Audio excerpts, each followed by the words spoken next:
Bonjour à tous, j'ai le plaisir de vous retrouver sur le podcast de We Love New York pour un nouvel épisode. On en a rêvé et elle l'a fait. À partir du 28 mars 2024, retrouvez le spectacle d'Alicia Keys à Broadway. Ça s'appelle Hell's Kitchen et vous allez adorer. Toutes les infos sur ce Broadway show sont dans notre article épinglé en commentaire et surtout, foncez réserver vos billets avant qu'il n'y en ait plus. On vous aura prévenu.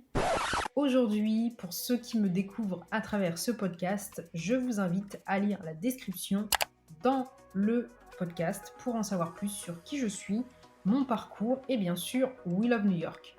On se retrouve toutes les 2 semaines pour un sujet en lien avec New York, que ce soit lié à l'organisation de votre prochain voyage ou à une thématique qui me tient à cœur, qui vous tient à cœur également, en lien avec New York et que je souhaite partager avec vous. Donc dans cet épisode, on parle de mes recommandations pour organiser votre prochain voyage à New York. Donc comme vous le savez, pour ceux qui me suivent depuis très longtemps, ça va faire plus d'une 50aine de fois que je vais à New York. Depuis l'année 2007, première fois où j'ai été à New York. Je viens du secteur du tourisme, je le répète souvent, mais c'est aussi ce qui m'a aidé aujourd'hui à avoir, on va dire, cette expertise. Et je suis diplômée de ce secteur, dans ce secteur-là, avec à côté mon master marketing. C'est ça aussi qui me permet d'avoir une base solide. Et c'est vrai que c'est un vrai plus pour moi pour partager des informations avec ma communauté, avec cette expérience professionnelle de plusieurs années. Et cette analyse du secteur touristique acquise également au fur et à mesure des années. Donc pour New York, bien sûr, qui est notre destination de prédilection avec la Guadeloupe pour l'entreprise We Love. Je suis partie, donc comme je vous disais, plus d'une 50aine de fois et du coup, j'ai l'habitude de recommander avec notre équipe maintenant des conseils régulièrement des voyageurs qui viennent se renseigner sur notre site, sur les réseaux sociaux, mais qui achètent également nos activités, notre récente, enfin ça va faire un peu plus de 2 ans maintenant, activité qui est le Mystery Pack. Et ça, on en est très très content parce que du coup, c'est une activité qui vous permet de vivre de très beaux moments atypiques à New York en soutenant des petites structures locales. Mais revenons-en au sujet principal qui est comment bien préparer votre voyage à New York. Alors, il y a beaucoup de personnes qui diront moi j'aime bien voyager sans préparer, etc., etc. Je fais partie aussi de ces personnes-là qui ont besoin d'avoir du temps où rien n'est préparé à l'avance, rien n'est programmé. Ça fait partie aussi du voyage que de faire des découvertes sur place. Après, que ce soit New York ou d'autres destinations, je pense que vous aussi vous avez l'opportunité de faire pas mal de destinations. Quand on part à l'autre bout du monde, que ce soit l'Australie où j'ai été, ou je sais pas, le Japon et même New York où ça coûte extrêmement cher, quand c'est des destinations qui coûtent soit très cher, soit qui sont très loin, etc., il faut quand même se préparer un minimum pour son voyage. Et New York, c'est une ville qui coûte très cher. C'est pour cette raison que du temps sur place, si vous n'avez pas la possibilité d'y retourner souvent, et même moi qui retourne souvent, j'ai envie d'optimiser mon temps sur place. Parce que si je vais au mauvais endroit pour manger un truc qui est pas bon et que je donne, je dis n'importe quoi, à $70, je vais quand même être assez dégoûtée. Donc autant préparer à l'avance mes adresses où j'ai envie d'aller manger, les quartiers où j'ai aussi envie d'aller, pour en même temps optimiser mon temps pour manger dans un resto, aller visiter un truc, etc. Vraiment, quand on connaît le prix de la nuit de l'hôtel à New York, moi, ce que je vous conseille, voilà, c'est vraiment de bien préparer votre voyage un minimum, en vous laissant du temps sur place. Ça ne veut pas dire que parce que vous avez préparé un programme avec un cadre minimum, ça ne vous empêche pas sur place d'aller flâner à gauche et à droite. Absolument pas. Mais au moins, vous avez, on va dire, une feuille de route. Et cette feuille de route vous permet d'optimiser votre temps sur place, de faire des économies, de savoir à l'avance, par exemple, même pour une activité où c'est le moins cher pour réserver, etc., etc. Donc vraiment, ça c'est mon conseil numéro 1. Ne négligez pas cet aspect-là. Moi, j'aime voyager, j'aime aussi l'aventure, mais vraiment, là, je me base sur ma propre expérience, surtout sur des saisons, là, on est en plein hiver, sur des saisons hivernales comme celle-là. C'est vrai que passer du temps pour rien à l'extérieur, à tourner en rond, passer à côté de choses qui valent le coup d'être visitées, et il y a tellement de choses à voir à New York, c'est impressionnant aussi les distances, donc c'est pas possible de passer partout où il y a des choses intéressantes à faire. On peut passer clairement à côté d'un truc. Ça se trouve, il y a un truc qui est dans une grosse town, une maison qui est ouverte au public et vous ne savez pas parce que vous n'avez pas mis un minimum préparé et vu l'information sur des sites qui en parlent. Donc vraiment, il ne faut pas négliger cet aspect-là, que ce soit la préparation avec toutes les ressources que vous avez online et bien sûr mon guide Take Me to New York où je partage énormément que mes coups de cœur qui ne sont pas spécialement partagés sur le blog parce que je veux laisser l'exclusivité au guide. Il y a beaucoup de choses bien sûr aussi qui sont des incontournables, mais il y a beaucoup de choses atypiques qui sont propres vraiment aux balades que j'ai réalisées au fur et à mesure des années et que vous ne verrez pas sur le blog. Parmi les astuces également pour bien préparer votre voyage à New York, bien sûr, avant de penser à la planification, je voulais juste revenir sur ce point-là. Et le point numéro 1, c'est de s'assurer que vous respectez bien les formalités d'entrée aux États-Unis, que le délai est suffisamment long si jamais, par exemple, il faut renouveler votre passeport. Toutes les informations, les formalités complètes sont sur le site diplomatie.gouv.fr qui délivre pour toutes les destinations les informations officielles aux voyageurs. Et pour rappel, la vaccination Covid-19 n'est plus obligatoire depuis le 11 mai 2023. Voilà, donc ça, je tiens quand même à le ressouligner.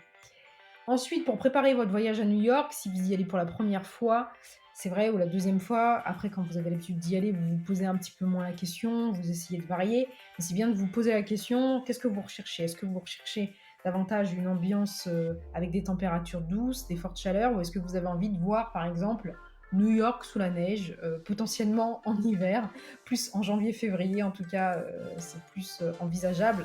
Maintenant, avec le dérèglement climatique, on sait plus, voilà, on n'a plus de certitude. Mais voilà, posez-vous la question en tout cas sur quelle est la période qui vous donne le plus envie pour organiser votre premier voyage à New York.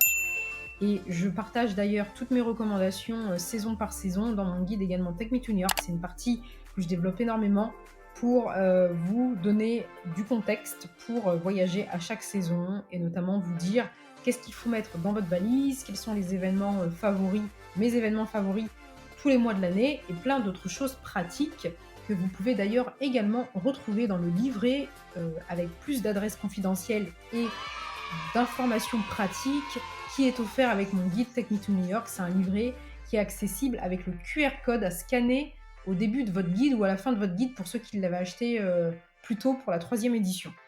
Ensuite, pour votre billet d'avion pour New York, je vous invite à faire les comparatifs sur les plateformes d'alerte de prix, les comparateurs de vol et de prix, avec comme Skyscanner par exemple, et de voir les dates qui vous conviennent le mieux en termes de prix, idéalement avant de poser vos congés.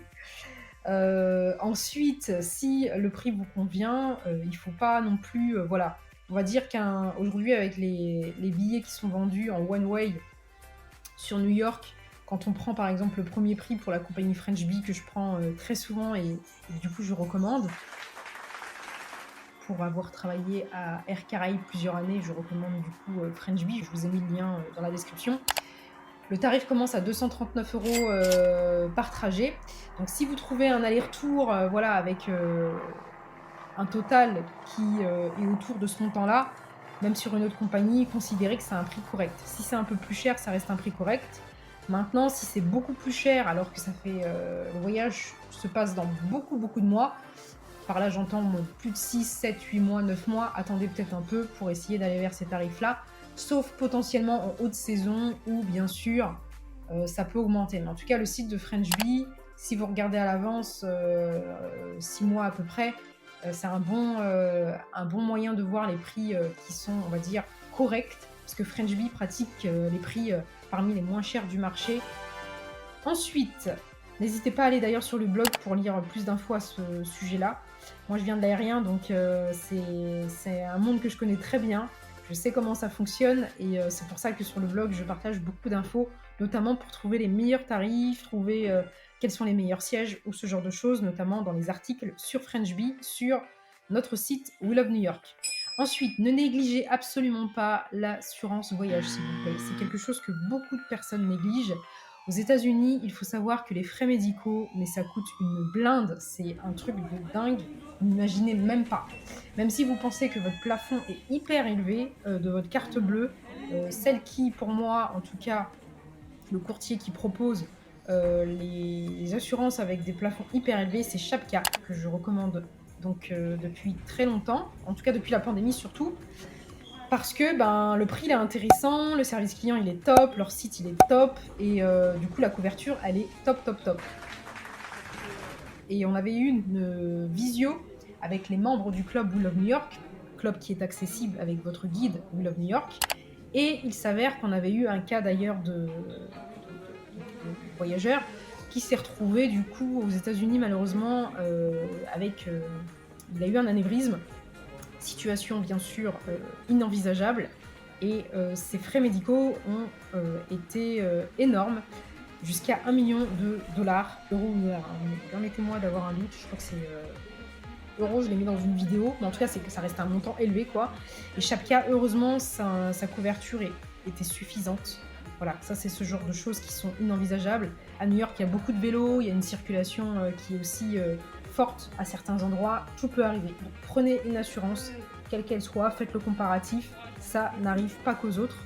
Et l'assurance d'ailleurs Shapka 24/24, la multirisque, est vraiment pratique parce qu'au-delà de vous permettre d'avoir cette couverture sur place, c'est aussi une couverture hyper intéressante pour tout ce qui est bagages, tout ce qui est retour anticipé. Voilà, il y a plein d'autres garanties qui sont vraiment intéressantes pour, encore une fois, avoir travaillé plus de 10 ans dans l'aérien. Ce que je peux vous dire, c'est que j'ai vu beaucoup de cas. J'ai vu beaucoup de cas parce que j'ai bossé à différents postes avant d'arriver à un poste voilà, où je travaillais sur les projets. Avant, au début, quand j'ai commencé, j'étais au comptoir et je peux vous assurer que j'ai beaucoup de cas, beaucoup de cas de voyageurs qui n'avaient pas pris l'assurance et qui se retrouvaient pénalisés, notamment pour changer la date du vol de leur billet retour à des tarifs énormes, puisqu'il n'y avait plus de place au petit prix. Et du coup, quand on a une assurance, ça permet de couvrir si les conditions sont liées à voilà, l'une des clauses de l'assurance. Et Shapka communique très ouvertement, il n'y a pas de fausses raisons communiquées. Shapka, regardez dans la description de l'épisode, vous trouverez un lien pour avoir 5% de réduction avec We Love New York, et nos lecteurs en sont contents. Ensuite, concernant votre hôtel à New York, parmi les choses à retenir, ce qu'il faut, c'est savoir qu'aujourd'hui, la loi pour la location de courte durée à New York, et donc pas que sur Airbnb, s'est renforcée depuis plusieurs mois, on dira dans presque 1 an. C'est renforcé, donc c'est très très compliqué de trouver des locations à courte durée à New York, maintenant sur Airbnb, qui est la plateforme principale pour réserver. Il fut un temps, il y avait énormément d'offres, et puis maintenant, comme il faut un numéro d'enregistrement obligatoire demandé par la ville, ça a fait baisser le nombre d'offres. Voilà. Donc moi, ce que je recommande, c'est de favoriser votre location d'appartement, on va dire éligible, donc sur Airbnb. Et c'est le mieux, voilà, au moins vous avez la certitude que tout est, on va dire, conforme. Et sinon, vous avez aussi les locations d'appart-hôtel qui sont aussi très bien pour les avoir aussi testées. J'en ai déjà fait, je vais vous mettre un lien encore dans la description avec les hôtels Stay Aka. Il y a d'autres hébergeurs qui se lancent de plus en plus dans ce format-là, des hôteliers, parce que justement pour compenser l'absence d'offres pour les appartements, pour les voyageurs qui recherchent ça, notamment les familles. C'est vrai que c'est un produit davantage recherché. Et puis sinon, vous avez également les hôtels donc, qui sont renseignés sur le blog. J'en partage pas mal, il m'en manque encore pas mal à partager, par manque de temps, que j'ai eu l'occasion de tester. Mais voilà, moi ce que je vous conseille, c'est vraiment de prendre du coup l'hébergement le plus tôt possible, en réservant. Alors moi personnellement, j'adore la plateforme booking.com. Je vous mets le lien également dans la description pour retrouver tous les hébergements à New York directement sur la bonne page. Et sur la plateforme Booking, j'aime bien parce qu'il y a les différents niveaux, Genius notamment, qui donnent des réductions qui sont hyper intéressantes selon le niveau que l'on atteint par rapport au nombre de réservations qu'on a fait dans l'année. Et puis, moi personnellement, je suis très satisfaite de leur service client pour en avoir déjà eu besoin. J'aime la manière dont c'est décrit, etc. Enfin voilà, vraiment, je trouve que Booking, ils sont forts là-dessus. Après, il ne faut pas hésiter des fois à comparer avec le prix sur le site direct des hôtels. J'ai déjà des lecteurs qui m'ont dit qu'ils ont trouvé des prix plus intéressants sur le site en direct, mais en ce qui me concerne, ça n'a jamais été le cas. J'ai toujours trouvé des prix plus intéressants sur Booking, peut-être parce que j'ai le statut de Genius, qu'on peut atteindre très facilement, notamment avec des offres de surclassement gratuits et également des petits déjeuners offerts grâce à ce statut-là. Donc si vous avez l'habitude de voyager, peu importe la destination, favorisez Booking. Expedia, je sais qu'ils ont aussi un système comme ça.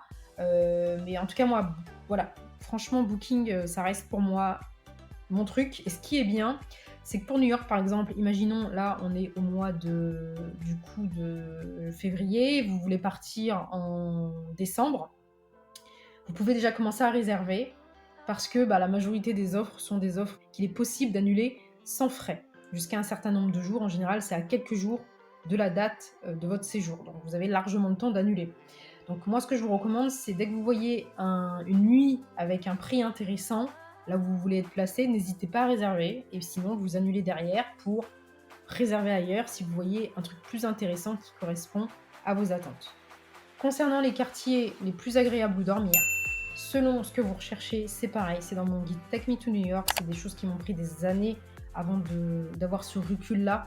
Vous trouverez dans la partie hébergement de préparer son voyage à New York dans mon guide, que ce soit pour les billets d'avion d'ailleurs ou pour les hôtels. Pour les hôtels, vous trouverez les différentes zones que je vous recommande pour dormir, selon votre budget, selon ce que vous recherchez, et ça s'appuie clairement sur mes expériences perso. Même moi, j'utilise ces conseils pour rechercher mes propres hôtels, et ça marche quasi tout le temps.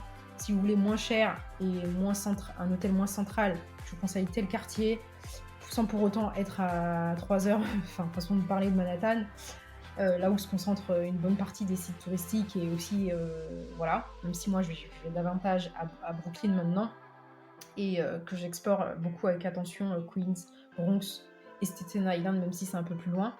Voilà, et dans la partie d'ailleurs, pour revenir au billet d'avion, vous retrouverez des choses qui ont plein de conseils pareils, avec ce recul sur comment trouver les meilleurs prix pour les billets d'avion, voilà, dans cette partie-là.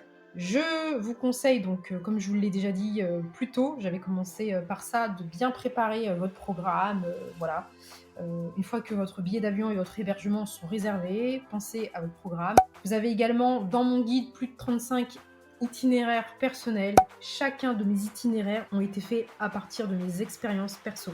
Je n'ai pas, je le dis parce que je sais que ça existe, je n'ai pas copié un seul itinéraire ailleurs, ça se base sur du vécu. C'est pour ça que d'ailleurs j'en parle avec beaucoup d'émotion à chaque fois, que je suis beaucoup sur des petits détails, etc. Parce que ça se base sur des balades faites dans la ville, certaines plusieurs fois, d'autres un peu moins, qu'on peut faire à toutes les saisons, quoi. C'est pour ça que d'ailleurs je dis le guide il vit, parce que non seulement dans le livret qui est offert avec plus d'adresses, il y a des adresses en permanence qui sont données, des nouvelles adresses que je ne peux pas ajouter dans le guide pour ceux qui l'ont déjà acheté, pour ceux qui l'achèteront après, je les ajoute si jamais je vois que c'est possible de les ajouter, parce qu'on a quand même une place assez réduite aussi, hein. C'est un guide qui fait 238 pages, j'ai pas envie non plus qu'il soit trop lourd à emporter, donc le livret vous permet d'avoir des adresses supplémentaires, voilà, que vous ne trouverez pas forcément dans la plupart des guides, et qui vous permettront de vivre vraiment des expériences atypiques, notamment avec ces balades pour votre programme. Il vous suffit de prendre chaque balade, et puis de les placer sur des journées de votre programme, de votre planning à New York, pour voilà, avoir tout votre planning fait en fait. Parce que chaque balade en général fait une journée complète. En général. Il y en a peut-être une ou deux qui ne fait pas une journée complète, mais la majorité fait une journée complète, si ce n'est pas plus. Ensuite, concernant vos dépenses sur place, moi avant je ne jurais que par YesChange pour ceux qui veulent partir avec du cash. C'est une agence qui est très bien, qui se trouve en région parisienne, pas loin des Tuileries à Paris. Mais depuis quelques années, je ne prends que ma carte Revolut pour mes voyages à New York. Pareil, je vais vous mettre le lien dans la description, comme ça vous aurez tout. Et pour moi, c'est la solution parfaite pour voyager et avoir du coup un taux intéressant pour mes dépenses, et bien les suivre également grâce à leur application. Parmi les points à ne pas oublier, il y a les transferts aéroports et aussi la carte SIM. Donc par là, ce que j'entends, c'est qu'il faut absolument avant votre départ, je vous conseille de définir de quelle manière vous allez ensuite rejoindre votre hébergement. Donc ça c'est pareil, vous avez en fait un lien dans la description avec un article qui vous donne toutes les options que je vous recommande pour rejoindre votre hébergement. On aime bien la solution la plus économique qui est l'AirTrain, le train NJ Transit à Newark quand on arrive là-bas, plus le métro parce que c'est une immersion locale et puis pour nous c'est le plus pratique pour aller du côté de Brooklyn, Queens, là où on va souvent. Après si vous arrivez à Manhattan, pareil je vous mets dans la description. C'est vrai que de Newark, même si ça coûte un tout petit peu plus cher, c'est intéressant de prendre la navette avec coach. Ça je l'ai déjà fait plein de fois. C'est pratique parce que vous êtes pris à un point A, déposé à un point B. Et après, vous prenez éventuellement le métro pour Manhattan si vous n'êtes pas très loin ou vous pouvez marcher à pied. Par contre, si vous allez à Brooklyn, Queens, c'est peut-être pas forcément intéressant selon l'heure à laquelle vous arrivez, etc. Tout est une question, en fait, c'est du cas par cas. Il faut voir c'est quoi le plus intéressant. Après, moi, perso, je prends pas d'Uber, je prends pas de taxi à l'arrivée. Je préfère prendre soit le métro, soit cette navette-là. Par rapport à la carte SIM, pareil, très pratique. Moi, en tout cas, je peux pas passer à côté. C'est une carte eSIM qui, du coup, est rapidement facile d'installer en fait sur son téléphone. Du coup, c'est avec Olafly, pareil, on a une réduction de 5%. Les lecteurs sont hyper contents. Moi, j'en suis hyper contente. C'est illimité au niveau des données. Et du coup, vous pourrez avoir cette souplesse d'avoir Internet partout. Bon, renseignez-vous également auprès de votre opérateur téléphonique. Mais selon l'utilisation que vous avez ou pas d'Internet, regardez si ça vaut le coup ou pas. Parce que les tarifs Olafly sont vraiment intéressants. Donc sinon, autant prendre Olafly. Voilà. Je pense que je vous ai tout dit. La dernière chose que je voulais quand même ajouter, c'est la checklist avant d'aller à New York, qui est encore une fois dans mon guide. Une checklist qui se base sur mes expériences personnelles, sur des choses à ne pas oublier, à emporter dans votre sac et votre valise. Et vous retrouverez ça au début du guide. Voilà. Écoutez, je pense que je vous ai tout dit. Je vous remercie d'avoir écouté une nouvelle fois cet épisode pour le podcast de We Love New York avec moi. Le prochain podcast sera dédié en fait à une interview avec une invitée sur le thème du voyage en solo à New York. Je pense que ça inspirera de nombreuses personnes parmi vous qui ont encore peur de se lancer pour un voyage en solo à New York. Et pourtant, je peux vous assurer que c'est parmi les meilleurs voyages que j'ai fait à New York quand je suis partie en solo aussi, parce que ça permet d'aller à son rythme. Et souvent, d'ailleurs, j'entends aussi beaucoup de voyageurs qui partent des fois en famille, entre amis ou seuls. Ils disent que quand ils partent seuls, ils sont parfois mieux parce que ça leur fait du bien de pouvoir faire le programme qu'ils veulent à leur rythme dans la ville qu'ils aiment tant. Voilà. N'hésitez pas, s'il vous plaît, à laisser une note de 5 pour ce podcast. C'est pour nous une façon de nous encourager à continuer. Et puis, je vous dis à très bientôt. On se retrouve en attendant sur le blog, les réseaux sociaux et prenez soin de vous. À bientôt.